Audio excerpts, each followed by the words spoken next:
This time on 15 Minutes You'll Never Get Back. We all know pole vault, but what about this kind of pole? We'll help you avoid the big post-coitus gaffes. And are you sick and tired of your husband's phoner? I'm Dale. And I'm Charlie. All that and more this time on 15 Minutes You'll Never Get Back. Hi, I have to share something funny with you guys because I love your senses of humor. Okay. I was listening to the radio coming home the other night, and I thought the Kool FM advertisement was, Kool FM makes you stay in your car long after you've farted, is what I thought it said. And, yeah, so What is it actually then? it's parked, long after you've parked. Long after you parked it. Made you stay in your car long after you farted. So Well, I thought that was a good advertisement. But you know, that's the way Dale and Charlie like to roll. We like to say, you know what, if you can break wind and still stay in your car with the windows rolled up because what we're talking about is so funny and engaging, then we've done our job. That's right. one hell of a good radio station, right? Yep. Well, thanks for calling. You have yourself a great weekend. You too. Bye. It's a gas. Bye. Yeah, it's a guess. Bantam Bagels was made famous on Shark Tank. And what it was this mom in New York, and she had this idea basically to stuff in bagel dough. So it was like this round ball of like your bagel dough. And then when you bit into it, it was like egg or cheese or pizza or whatever, right? Okay.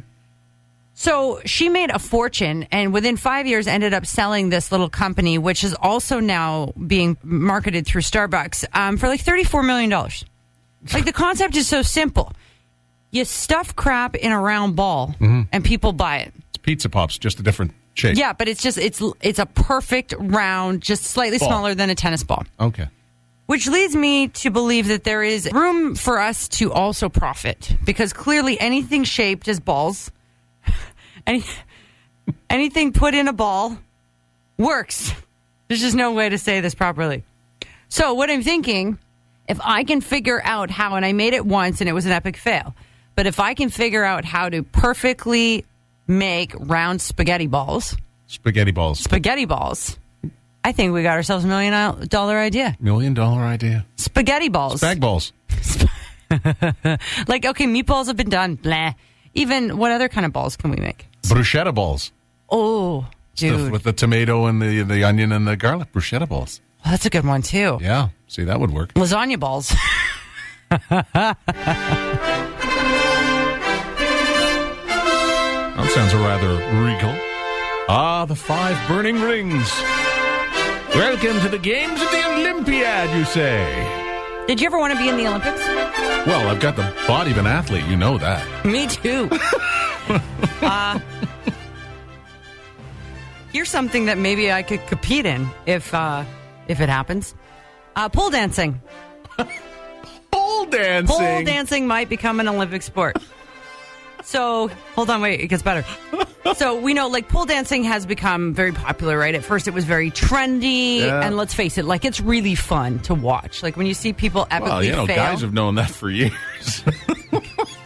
But it's very hard.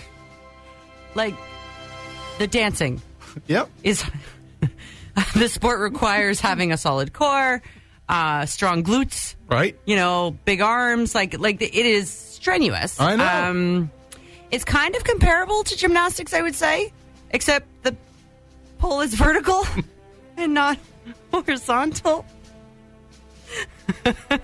Hold on. The International Pole Sports Federation. What?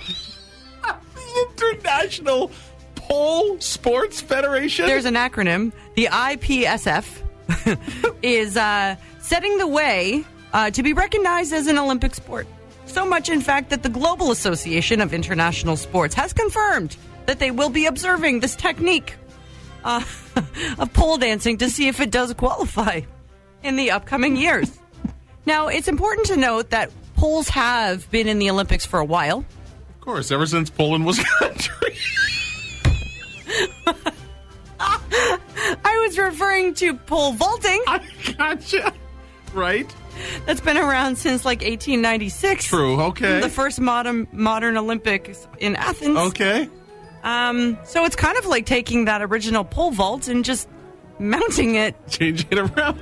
Yeah, but is she going to be able to stick it on the dismount? So let's call these the 7 deadly sins. These are the actual 7 deadly sins, are they? No, but they could be the end of your sex life. So these are the biggest mistakes you can make right after sex. Right after sex? Right after. Okay. So calling your wife? Is that one of them? Well, there's a list. Okay. Let's get to it. So this intimacy coach says the moments after sex are just as important as the act itself. Mm-hmm. Sure. Said no guy ever. Okay. So here's the list of no-nos after the big oh-ohs. You better hope there was an oh-oh, otherwise it's an uh-oh. Right? Uh-oh. No uh-oh. Sometimes. Uh-huh. Rule number 1. Yeah. After. Right. No negativity. Okay? No. So you don't both just kind of lie back and think, well, I didn't like what you did back there. You know, you should be thinking of the positive. You know? I am the positive. That's the first time you've let me go back there. Okay. Rule number 2. Yes. No more naughty names. No more naughty names. In the throes of passion, yeah. You know, a sex participant might enjoy a naughty name, right? Like, what? Like, I don't know, if you're role playing and you have a nickname for the wife or something, and maybe, right? Like, so once you're done, you can't keep calling her that. Oh, I see. Okay, you can, right? During, it's fine. Yeah. After, no, we're done now. Like, yeah. Filthy that has to stop. Anyway. Don't phone it in. Don't phone it in. As soon as you climax, you might feel tempted to reach for your phone to check if there's any messages. Oh, Lord. Right? Wow. So don't want to do that. Also a rule. Don't mention an ex. No. Right? That would be bad. Apparently. Especially by name in the act. Yikes. That is more common than you would think. This one, okay, I have to work on this. Mm-hmm. Don't talk about chores. So as soon as you're done, don't lie back and be like, oh, God, I got to wash the floor. I got to change these sheets. Yeah, well, that's just a given. Anyway. And don't jump straight out of bed. No. Like once you don't have to be a snuggler, but she suggests just taking a moment to, just live in the moment. Just yeah. Yeah. And finally, don't get upset. Because sometimes after sex, it is perfectly normal for your partner to be a little winded, to be a little tired, and you be energized. Right? Like you might be ready for round 2. And meanwhile, you're about to have a heart attack. Right. Or the guy's like rolled over and sleeping. Mm-hmm. So let's recap. No negativity. Right. No more naughty names. Yep. Don't phone it in. Yep. Don't mention an ex. Mm-hmm. Don't talk about chores. Mm-hmm. Don't jump straight out of bed. And don't call your wife afterwards. Want me to pick anything up on the way home, honey? Some milk? WD-40? It's a very important day. Boxer shorts were introduced to the world on this date back in 1901. Wow. Yeah. Men that wear boxer shorts to bed are good at details and like order in their lives, apparently. Come on, they do not. Boxer shorts in bed? Are you kidding? The waistband starts to slip around. Next thing you know, you get up in the middle of the night, you realize the pee hole's in the back and you're sunk. And if you wear them into work in the morning, trust me, guys, well, if you wear boxer shorts, I don't know how you pull it off, unless you're a guy that's built like Kramer or something like that. Because otherwise you're walking around and it's like having an entire bed sheet in your pants. I remember in the 90s, like boxers were big time. Yeah. Like, you know how the kids like wear their pants off their butt now? I wear the boxer briefs. Yeah, but that's a different thing. No, I remember, like, you know how you see like the knickers now? Yeah. It was cool to see the boxers in the 90s.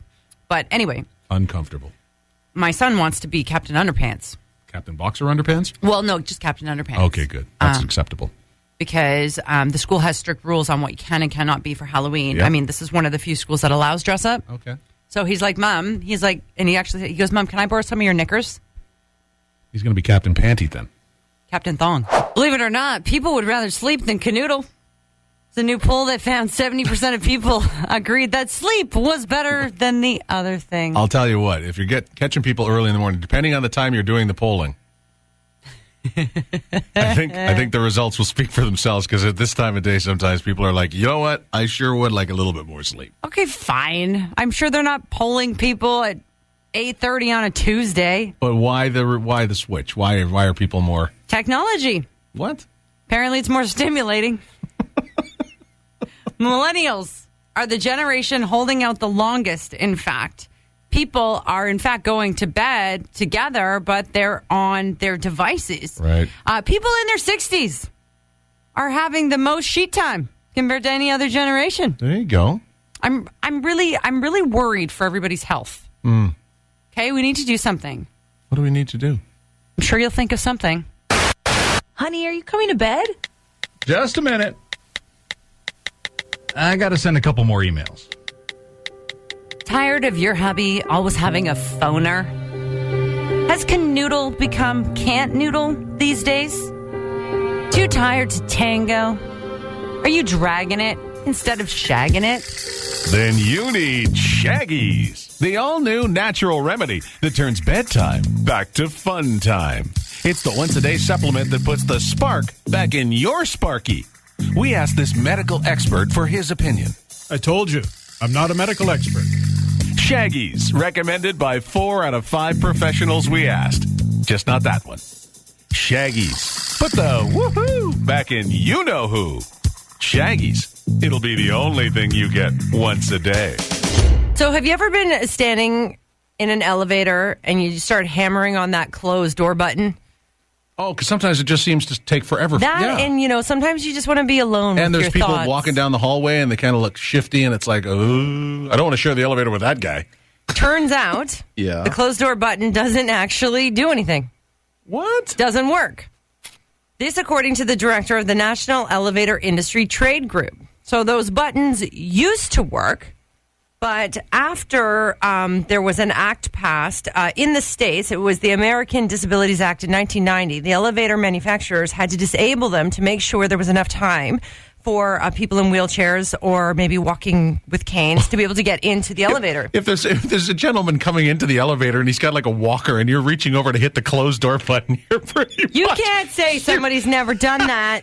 Not to me. I know it's horrible, but it's... common sense, a lot of people will just sort of put their arm out and hold the door and wait for somebody. I'd like to think that in Canada, we're all kind of courteous enough for the most part. Let's hope. Now, if that's the case and these closed door buttons don't actually work, Right. why exactly are they... Why are they even there? They say for 2 reasons. One, tradition. Mm-hmm. People just like to see them. Yeah. And 2, simply people just like to push buttons. I guess if you got a real need to close the door. You know what? I can't believe that they would do that, though. I mean, why would they leave that on there? If somebody really, they just... Probably because those panels are get rid of it. stocked. Yeah, maybe. I don't know. I'll do you one better. While you were giving me the story there, I Googled the number for the Otis Elevator Company. Because they're the guys on the signs, right? Okay. Thank you for calling the Otis Elevator Company. This is Otis. All of our representatives are currently busy helping our other customers. You can wait on the line, leave a message, or press 1 to speak to a manager. Actually, no, you can't press 1 to speak to a manager. That button doesn't work. You're just going to have to hang on. There it is. Good morning, Dale. How are you today? Fine, thank you. My name's not Otis, but I can tell you what those buttons on the elevator are for. Okay. I do a lot of house moving and apartment moves and stuff like that. Yeah. If you put that elevator on service, you have to hold that button in order for the door to close. Otherwise, it'll just stay open permanently. Yes. Oh, so if it's in like an apartment building, they have that option where you can put it on service when people are moving in and out, right? Yeah, you put the key in and you turn it to service, and then you have to hold that close button in order for the door to close. So that's why they still have the button there. Yes. Okay, it's not just there for people to push for fun? No, it's not just decoration. Not just there for impatient people. They're just like, hey, I'm on the elevator, and to hell with the rest of you. I got to get going. I don't know. That's right. That's right. People like to push buttons. Hey, why not? Yes, but as most men learn, doesn't matter if you push the button. If you don't push it right, it won't work. Hey, thanks so much for tuning in. If you enjoyed that 15 minutes you'll never get back, follow and subscribe. More on Dale and Charlie at 1075coolfm.com. Download your favorite episodes there or at Spotify. Leave a review so our egos can get inflated. Waste your time next week.